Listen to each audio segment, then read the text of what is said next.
וזה עצוב שיחזיר ציוד אפשר לא געגוע לנצח אחי אזכור אותך תמיד וניפגש בסוף אתה יודע ויש לי חברים אבל הם קמים אל מול אורך המשגע אני הולך לבכות לך תהיה חזק למעלה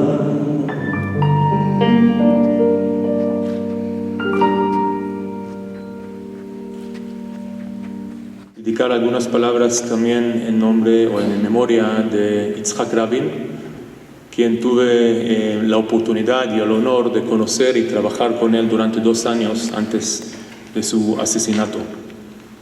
Para mí, Yitzhak Rabin simboliza en mucho sentido el tzabar, el israelí, ¿no? Que tiene rugosidad con timidez, alguien que nació en Israel, por supuesto, antes de la creación del Estado y pertenecía a lo que nosotros llamamos Dor HaPalmach, la generación del Palmach. Pero creo que desde muy joven se notaba su determinación, su liderazgo, su deseo de seguir haciendo lo mejor que podía hacer. Fue también un estudiante muy destacado y por supuesto tuvo una carrera militar también muy importante. Fue un soldado, fue un general, jefe de Estado Mayor en la guerra de 67, en la famosa guerra de 6 días. Fue un embajador, fue ministro de Defensa y fue 2 veces primer ministro. Muchos quizás han olvidado, pero él también fue primer ministro entre 1975 y 1977.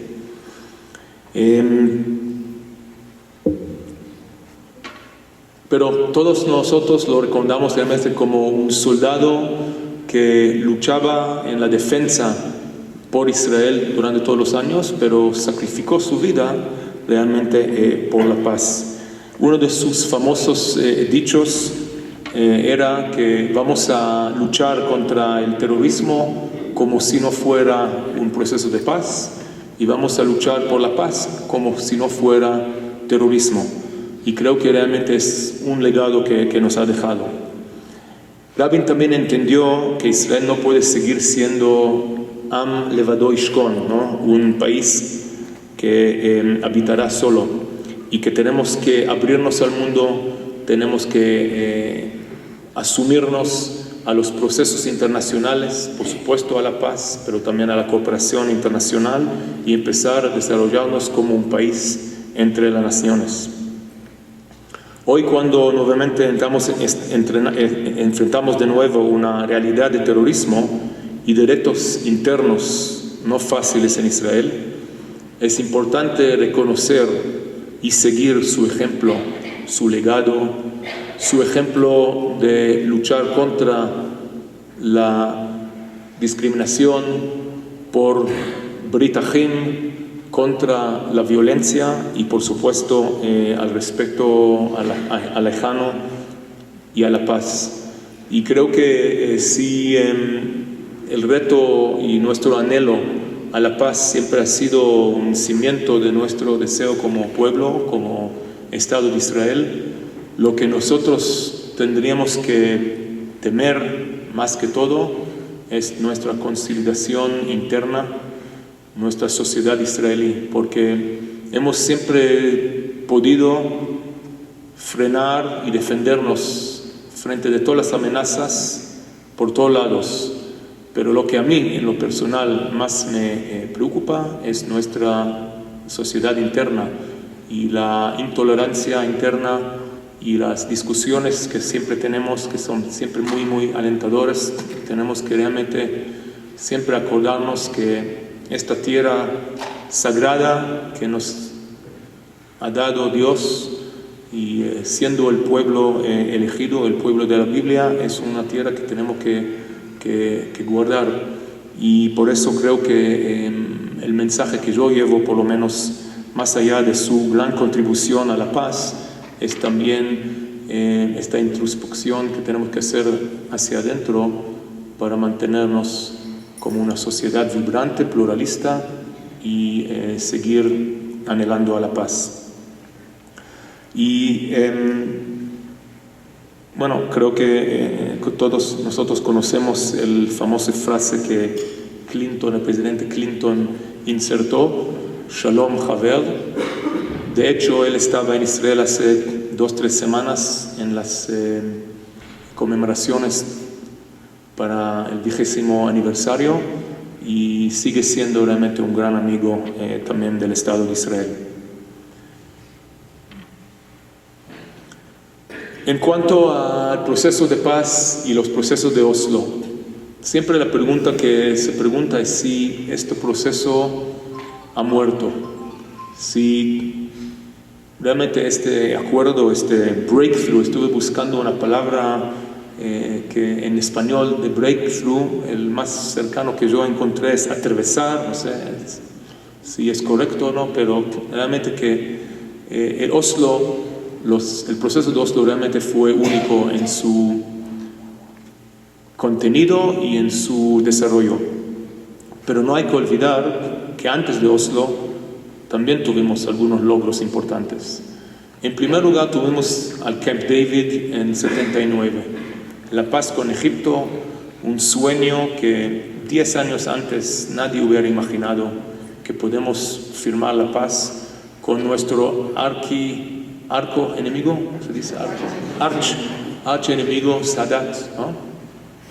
Y de repente, en un evento histórico, simbólico, llamativo, y creo que muy, muy importante, el presidente Sadat entendió que con Israel no se va a poder seguir luchando, y él vino, hizo una visita histórica a Israel y a Jerusalén.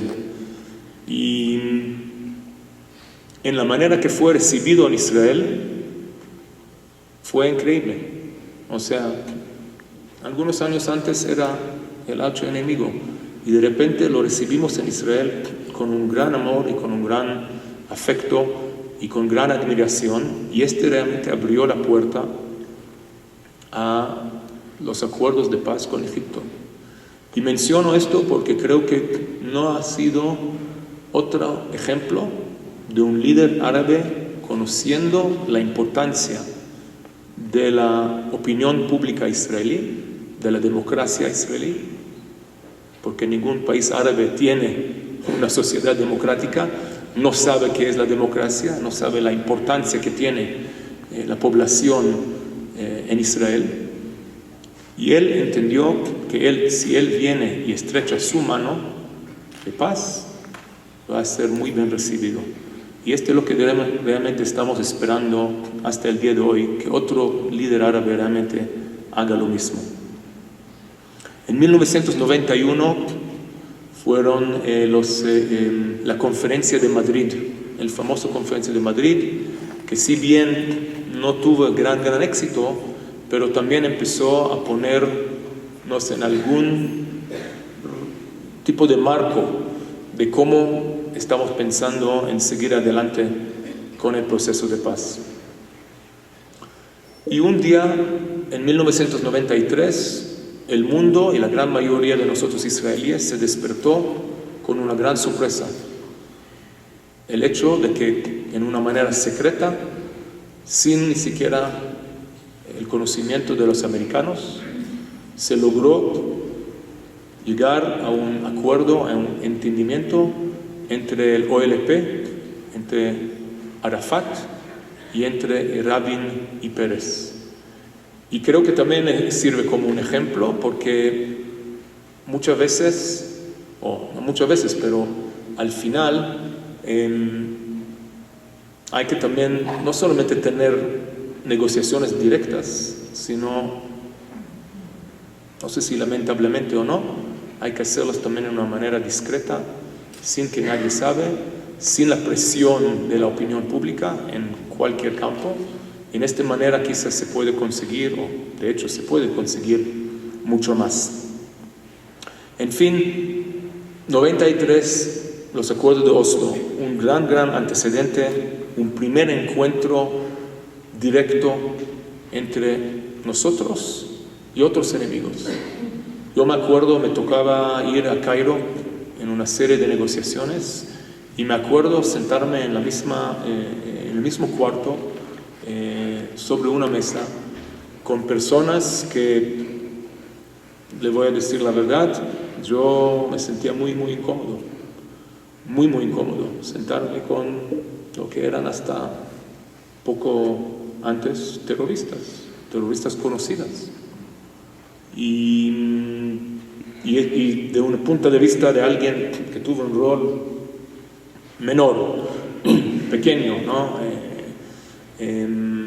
Pero me imagino que la misma sensación que tuve yo en mi más bajo rango, tuvieron también los líderes, los generales en el ejército y por supuesto nuestros políticos.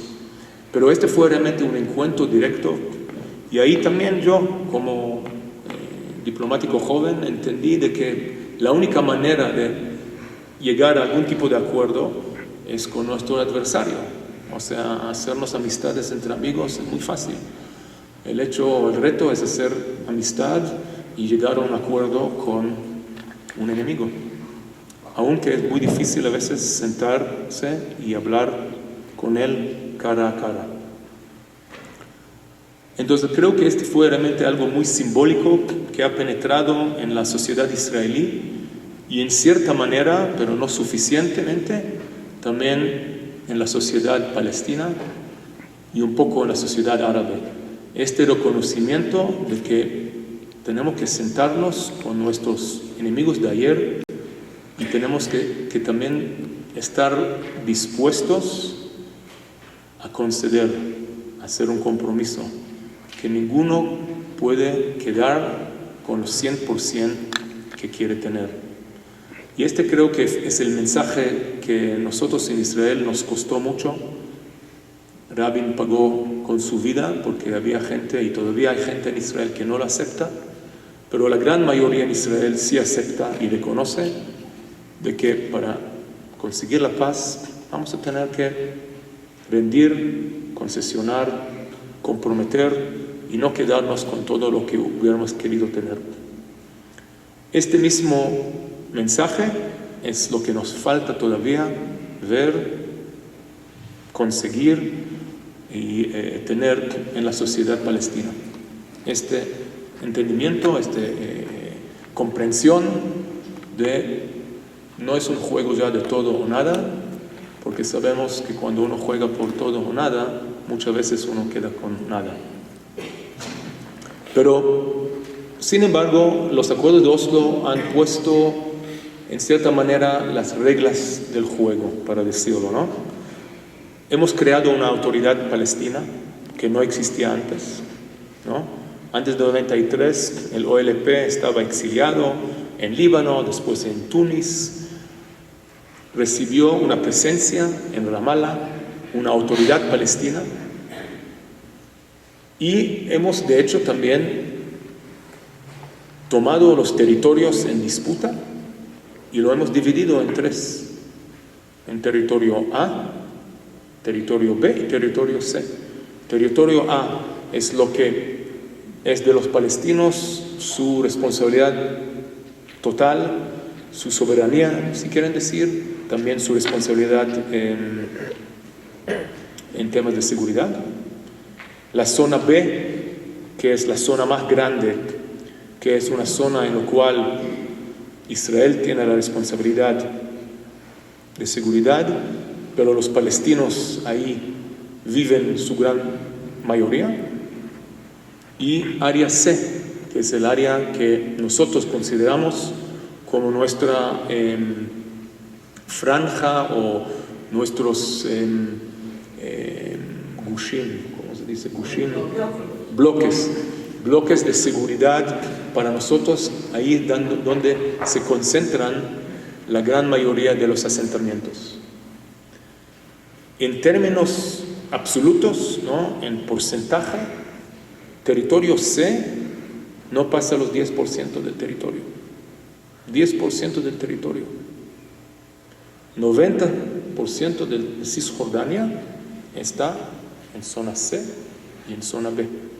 Entonces, cuando una y otra vez se quejan mucha gente o el mundo de que Israel está construyendo asentamientos y que con los asentamientos nunca va a haber un acuerdo de paz, hay que aceptar o realizar o entender que estamos hablando de menos del 10% de Cisjordania.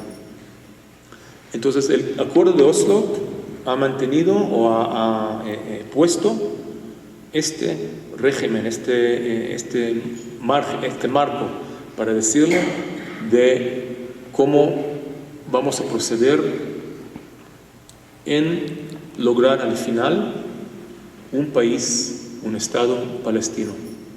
Porque la base de Oslo, y sigue siendo hoy, aunque se ve lejos, es el principio de 2 estados para 2 pueblos.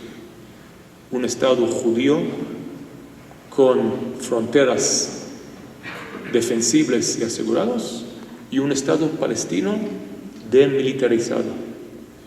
Y esto es el principio. Este principio llega aún antes de Oslo. La autoridad palestina o la idea de que los palestinos tengan una autoridad nació ya en los acuerdos de Camp David en 79. Hemos logrado la paz con Jordania en 1995, también gracias a los acuerdos de Oslo. Es cierto que ya han pasado 20 años, pero esto fue en muchos sentidos un resultado directo de los acuerdos de Oslo. Mirando hoy, 20 años después, uno puede decir que este niño que nació en Oslo está creciendo más lento. Quizás tenemos que darle, no sé, más incentivo, pero es todavía un niño creciendo, o sea, no está muerto, está vivo, en cierta manera un poco congelado, pero a mi juicio, para nada congelado. ¿Qué es lo que nos realmente previene ahora de avanzar y terminar y concluir con este proceso de Oslo? Yo nombraría varios pendientes que creo que hoy día son el mayor obstáculo en concluir este proceso, que, como ya dije, creo que sigue siendo vivo, relevante, vigente e importante. Uno es, ¿qué hacemos con Gaza? Estamos hablando de 2 estados para 2 pueblos, no 3 estados para 2 pueblos. ¿Qué hacemos con la Franja de Gaza? La Franja de Gaza, para hacer a todos acordar, hace 10 años, exactamente en 2005, Israel se retiró en una manera unilateral de Gaza, pensando, quizás equivocadamente, que esto va a contribuir y promocionar, acelerar el proceso de paz y dar una apertura, una oportunidad nueva al proceso de paz. Lamentablemente hemos visto que fue al final un hecho que quizás nos costó mucho más de lo que hemos pensado, porque hoy en día ya sirve para los israelíes como una advertencia, ¿no? Un signo, mira qué pasa cuando uno devuelve territorio. Se convierte en nueva amenaza, un nuevo frente de terrorismo, de guerra, de todo, ¿no? Entonces, ¿qué hacemos con Gaza? ¿Quién se encarga de controlar Gaza? Si sigue siendo Hamas, estamos perdidos. La autoridad palestina que está en Ramallah no tiene control sobre Gaza. Esto es un asunto que, si bien Israel puede en alguna manera asistir, pero no es responsabilidad de Israel. El segundo pendiente, ¿quién ahora está mandando en Ramallah? Abu Mazen, que tuve la oportunidad de verlo y conocerlo varias veces. En lo personal, un hombre muy simpático. Creo que es también un hombre de paz, pero no goza del aval de su pueblo. Fue elegido como presidente hace 10 años, nunca fue reelegido. Hoy día ya es débil, cansado, viejo. ¿Es realmente el partner que estamos ahora buscando y necesitando para seguir con las negociaciones? Es una gran pregunta.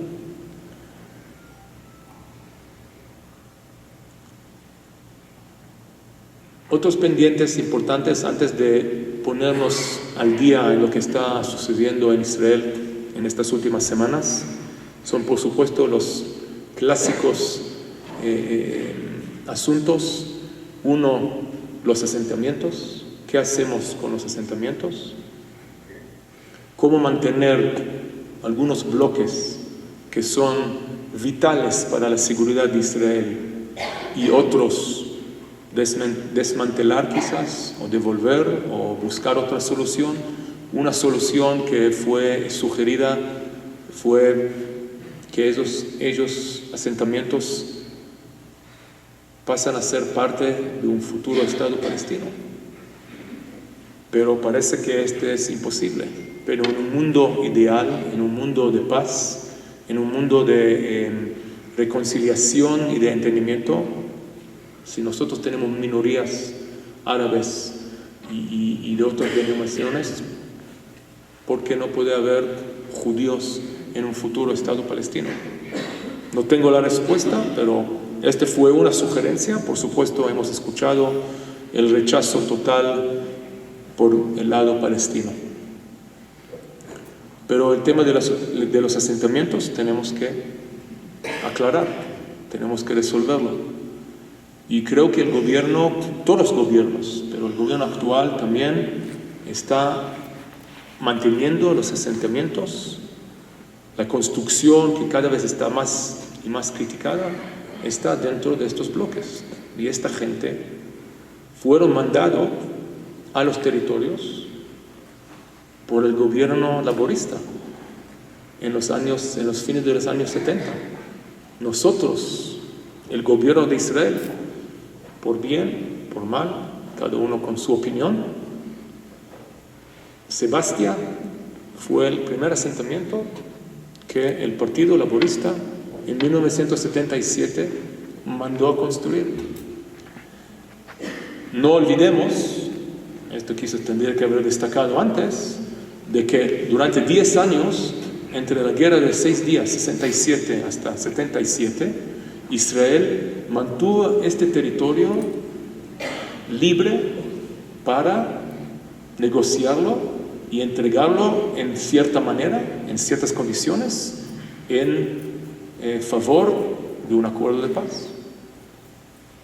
Y nadie, por el otro lado, estaba dispuesto a escuchar, a recibir nuestra mano estrecha de paz. ¿No? Como el famoso dicho de Abba Eben, ¿no? Que los palestinos nunca pierden una oportunidad de perder una oportunidad. Así ha sido a lo largo de los años, ¿no? En fin, los asentamientos, un asunto difícil, complicado, pero creo que es solucionable. El segundo, más complicado todavía, Jerusalén. ¿Qué hacemos con nuestro corazón, con nuestra capital? Un asunto muy complicado, pero creo que también es algo que se puede resolver en una manera en la cual todos vamos a poder seguir viviendo, rezando, viajando en Jerusalén. Esta es ya mi opinión personal, creo que es un asunto, yo, mi familia, mis amigos, mi círculo, yo sé que pensamos que sí es factible encontrar algún tipo de resolución sin tener que, por supuesto, renunciar nuestro derecho sobre Jerusalén, sobre el Muro de los Lamentos, pero creo que sí se puede también ahí encontrar alguna solución. Si quieren después, si tenemos tiempo para preguntas, estaría dispuesto a tratar por lo menos de contestarlos. En fin, estos son, para concluir el tema de Oslo, en mi opinión, los hitos más importantes. Un precedente, un antecedente importante, un hito simbólico, mensaje mismo a israelíes como al mundo árabe, palestino, que se puede hacer algo. Hemos puesto un marco, hemos avanzado mucho, ¿no?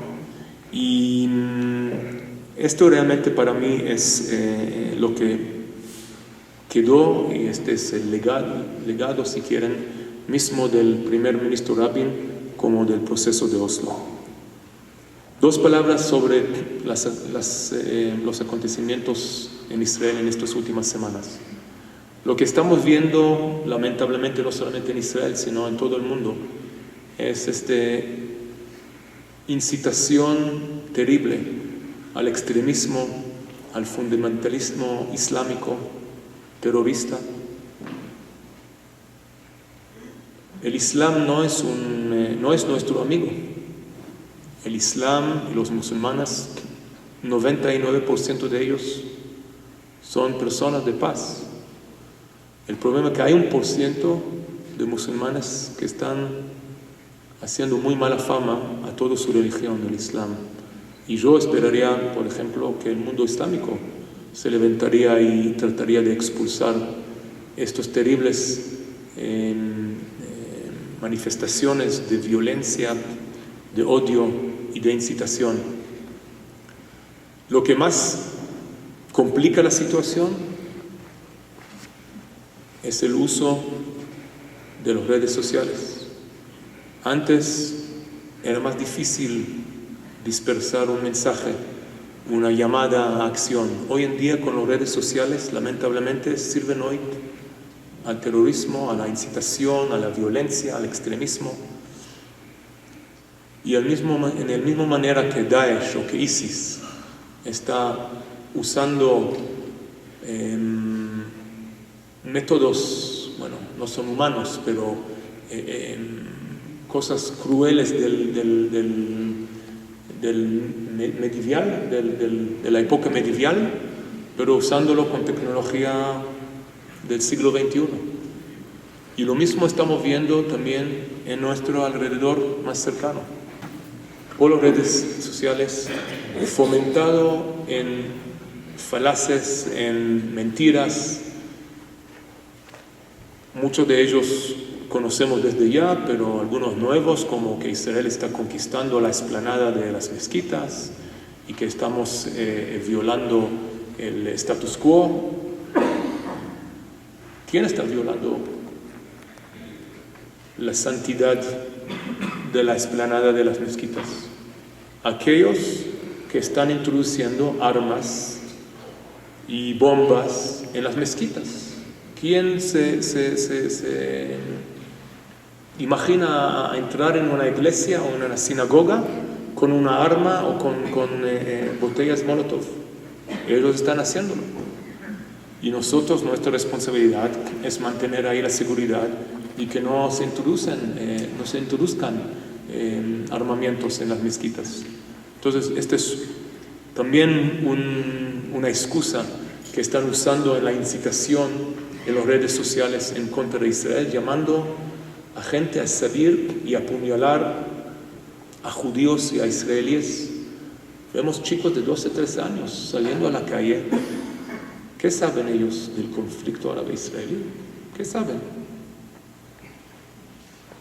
Pero están pasando por esta ola terrible de incitación, que es lo que está realmente afectándonos en estas últimas semanas y especialmente en estos últimos días que han sido muy, muy sangrientes, en lo cual jóvenes, menos jóvenes están saliendo en una manera esporádica, individual, salir a matar. Y para nosotros es una nueva ola de terrorismo que tenemos que enfrentar. Lo hemos tenido en el pasado. Siempre digo que Israel fue el primer país que tenía que enfrentar los secuestros de aviones y pronto pasó a ser un problema de todo el mundo. Israel fue uno de los primeros países que tenía que enfrentar a los bombas suicidas o los terroristas suicidas. De pronto ya es un fenómeno mundial, ya es un reto de todos. Y lamento decir que esta última ola también, tarde o temprano, va a ser un problema también del Occidente, ¿no? O sea, siempre empiezan con nosotros, pero aquellos que piensan que con nosotros van a terminar, que leen bien la historia. En fin,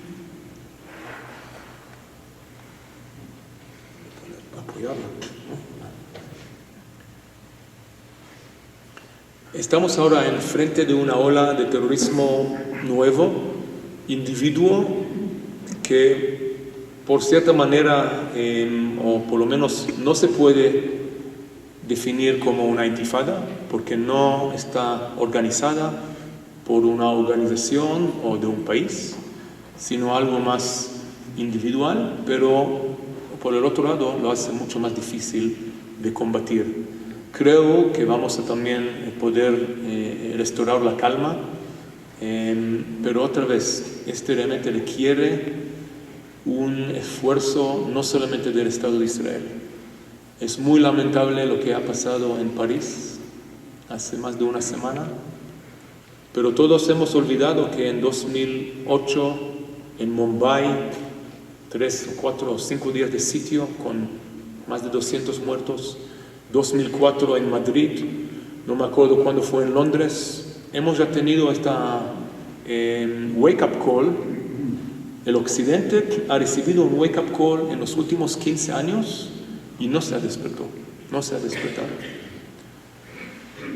Personalmente dudo si, salvo Francia, esta vez se van a despertar.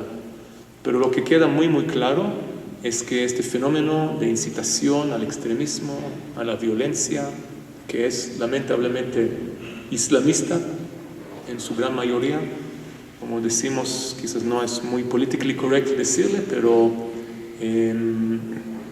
no todos los islamistas son terroristas, pero todos los terroristas son islamistas. Tenemos que unir esfuerzos, no solamente el Estado de Israel, también México, por supuesto todos los países en el Occidente, porque es una amenaza global y la única manera de enfrentarlo y lucharlo es hacerlo juntos, compartiendo inteligencia. No creo que la resolución es solamente una, la solución no es solamente una solución militar, sino más bien una solución diplomática y social, financiera. La mejor manera de combatir, una de las vías más importantes es combatir también el financiamiento de este fenómeno. En fin, es un reto para todos nosotros y no es solamente un problema de Israel. Y Israel tiene que seguir luchando por la paz. No podemos esperar que otro país nos haga el trabajo. Es lo que estamos también siempre diciendo a los palestinos. No pueden con las organizaciones internacionales, con Estados Unidos, con ningún otro partido, no pueden llegar a un acuerdo de paz con Israel. Y de hecho, los acuerdos de Oslo son la prueba, son la manifestación. al mismo como el acuerdo de paz con Egipto y el acuerdo de paz con Jordania. Tenemos nosotros que seguir lo que corresponde a nosotros, a Israel, seguir anhelando y luchando por la paz y en el mismo tiempo también unirnos en los esfuerzos globales y mundiales para combatir al terrorismo y al extremismo islámico.